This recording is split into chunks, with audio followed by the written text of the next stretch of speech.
వెన్నుపోటు అని చెప్పి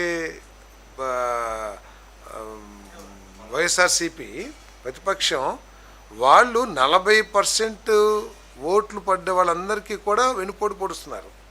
వాళ్ళు గొప్పలు చెప్పుకున్నారు కదా, మాకు 40% ఓట్లు పడ్డాయని. ఎందుకు వేశారు వాళ్ళకి 40% ఓట్లు? మీరు అధికారంలో ఉంటే మాకు మేలు చేస్తారు, ప్రతిపక్షంలో ఉంటే అసెంబ్లీలోకి వెళ్ళి మీ గలం వినిపించి ప్రజల గలాన్ని వినిపించి ప్రజల సమస్యలు పరిష్కారం చేసుకుంటారని చెప్పారు.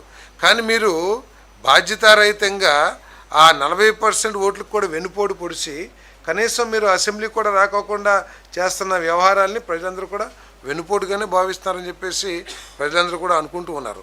అంతేకాకుండా మద్యపాన నిషేధం చేయకపోతే నేను ఓటు అడగను అని చెప్పేసిన మరి జగన్మోహన్ రెడ్డి గారు, సరే మద్యపానం ఆర్థిక పరిస్థితుల మూలంగా నేను ఆ మాట నిలబెట్టుకోలేకపోయాను, తప్పదు అని చేసినా సరే అది ప్రజలు ఆలోచిస్తారేమో. కానీ ఆ మద్యాన్ని స్వార్థం కోసం వినియోగించుకొని మద్యపాన నిషేధం చేస్తానని చెప్పి, మద్యపాన నిషేధం చేయకపోతే నేను ఓట్లు అడగనని చెప్పి మళ్ళీ మద్యపానాన్ని 20 సంవత్సరాల ఆదాయాన్ని తాకట్టు పెట్టి మరి ప్రజల ఆరోగ్యం కూడా చెడిపోయే మద్యాన్ని ప్రజల చేత తాగించి వెన్నుపోటు ఎవరు పొడిచారో కూడా ప్రజలందరూ కూడా అర్థం చేసుకోగలరు.